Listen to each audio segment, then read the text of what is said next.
सम्मान समारोह में उपस्थित हमारे गार्जियन तथा श्री राम प्रताप सिंह जी, जो कि इस विद्यालय के संस्थापक भी हैं, निदेशक श्री शिवेंद्र प्रताप सिंह जी, प्रिंसिपल गुड़िया कुमारी जी, यहाँ पे उपस्थित त्रिलोकीनाथ सर जी, अभिभावक और छोटे भाई श्री सुबोध जी, इस विद्यालय के संयोजक जितेंद्र प्रताप सिंह जी, पत्रकार और बड़े भैया श्री माधवेंद्र पांडे जी, यहाँ के अभिभावक और जो बार बार हो रहा था कि भाई कुश्ती में राज्य स्तर पे स्टेट खेले, राष्ट्र में खेले हैं, नेशनल स्तर पे, और हम चर्चा कर रहे थे कि भैया का देह तो कहीं से देखने से लग ही नहीं रहा है कि नेशनल भी खेले होंगे। लेकिन सबसे बड़ी चीज़ है कि नेशनल खेलने के लिए शरीर की नहीं, कला की जरूरत होती है, और मुझे लगता है इनके अंदर वो कला खूब भरी होगी, कूट कूट कर भरी होगी, तभी ये नेशनल खेल रहे हैं। धनंजय सर, हरिश्चंद्र राम जी, मंच का संचालन कर रहे विनय जी, हमारे शिक्षा प्रतिनिधि बड़े भैया श्री विनय सिंह जी, हमारे अनुमंडल प्रतिनिधि बड़े भैया श्री उमेश श्रीवास्तव जी, छोटे भाई लड्डू शर्मा जी, यहाँ पे उपस्थित शिवम प्रताप सिंह जी, और इस विद्यालय प्रांगण में उपस्थित जितनी भी शिक्षिकाएं हैं और जितने भी अभिभावकगण हैं और जितने भी यहाँ पे जो बच्चे हैं, तो बच्चों को तो सबसे पहले मेरा शुभाशीष, स्नेह और आशीर्वाद है, और जितने भी गार्जियन हैं सबको मेरा नमस्कार, सबको मेरा प्रणाम है। आज का जो कार्यक्रम है प्रतिभा सम्मान समारोह, अर्थात प्रतिभाओं को निखारने के लिए जो सम्मान जो बच्चों को दिया जाता है, उस कार्यक्रम को रखा गया है। और जैसे हमारे इस विद्यालय के शिवेंद्र प्रताप सिंह जो निदेशक थे, उन्होंने बताया है कि एक जमाना था जब अगर हम लोग घर से खेलने निकल जाते थे, तो जो हमारे मम्मी पापा होते थे, समझिए कि एकदम कांच कोइन जो कहा जाता है भोजपुरी में, कांच कोइन कटवा के रखते थे कि आओ खेल के बाहर से तब तो दवाई करते। ये चलता था पहले। और पहले क्या था कि पढ़ोगे लिखोगे तो बनोगे नवाब। पहले का ये कहावत था, पहले का ये धारणा था, अर्थात पढ़ाई लिखाई हमारे समाज के लिए एक अति महत्वपूर्ण तत्व माना जाएगा, या जो भी माना जाए बहुत महत्वपूर्ण था। कहीं भी क्या था कि अगर आप पढ़ेंगे लिखेंगे तो ही आगे बढ़ेंगे।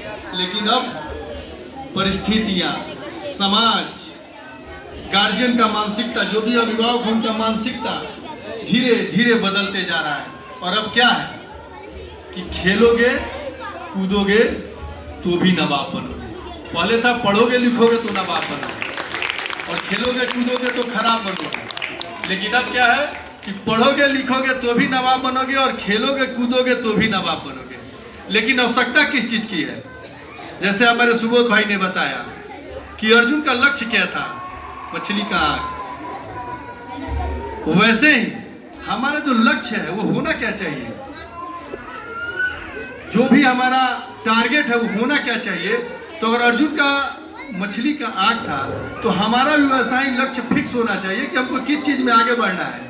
ये नहीं कि आजकल का क्या होता है कि बच्चों के अंदर क्या होता है, गार्जियन के अंदर भी क्या होता है कि अब गार्जियन बैठे हैं पेपर में देख रहे हैं कि ले ओके लड़को तो दरोगा बन गए, बेटा तैयारी शुरू कर दो तो दरोगे बनेगा।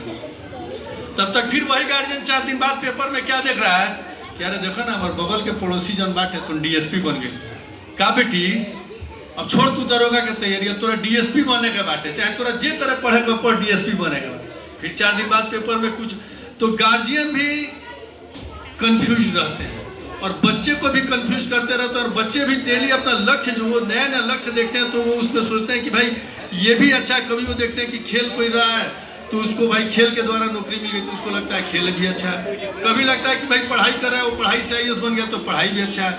तो सबसे बड़ा चीज़ क्या है आज के इस युग में, अगर आप एक सफल इंसान और एक सफल छात्र बनना चाहते हैं तो आपके लिए आवश्यक है कि आपका जो कंसंट्रेशन हो, आपका जो लक्ष्य हो, उसको पहले ही आप निर्धारित कर ले कि आपको करना क्या है, और उस लक्ष्य के हिसाब से अपने आप को धीरे धीरे ढालें और अपने आप को धीरे धीरे उस लक्ष्य की तरफ अग्रसर करते रहें। क्यों ना वो लक्ष्य आपका आईएएस बनना हो, आईपीएस बनना हो, और क्यों ना वो लक्ष्य आपका पीटी ऊषा बनना हो।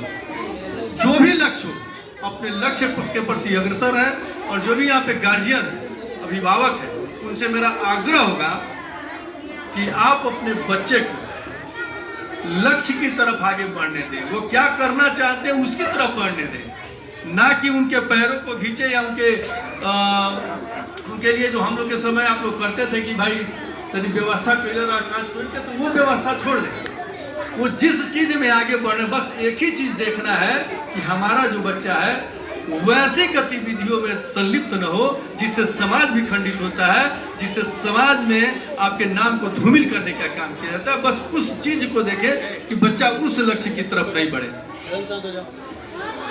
जितने भी यहाँ पे जो बच्चे हैं, 2 घंटा तो हम स्वयं विलम्ब से आए हैं, और मुझे लगता है हम लोग भी जब पहले विद्यालय में जाते थे और जो चीफ गेस्ट बनते थे थोड़ा विलम्ब से आते थे, तो हम लोग को भी अगर भूख भूख लगे रहता था तो बड़ा गुस्सा आता था कि अपने आए बड़े 2 घंटा बाद अब भाषण देता है लंबा लंबा।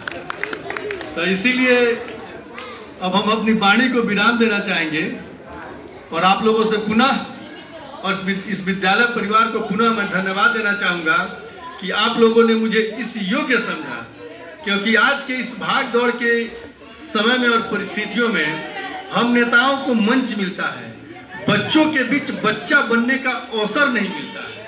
तो मैं धन्यवाद देना चाहूँगा इस विद्यालय के निदेशक को, इस विद्यालय के जो प्रबंधक हैं, इस विद्यालय के जो शिक्षिकाएं हैं, सबको, कि आप लोगों ने मुझे इस योग्य समझा कि आप लोगों ने अपने इस विद्यालय में मुझे मुख्य अतिथि के रूप में बुलाया। बहुत बहुत धन्यवाद।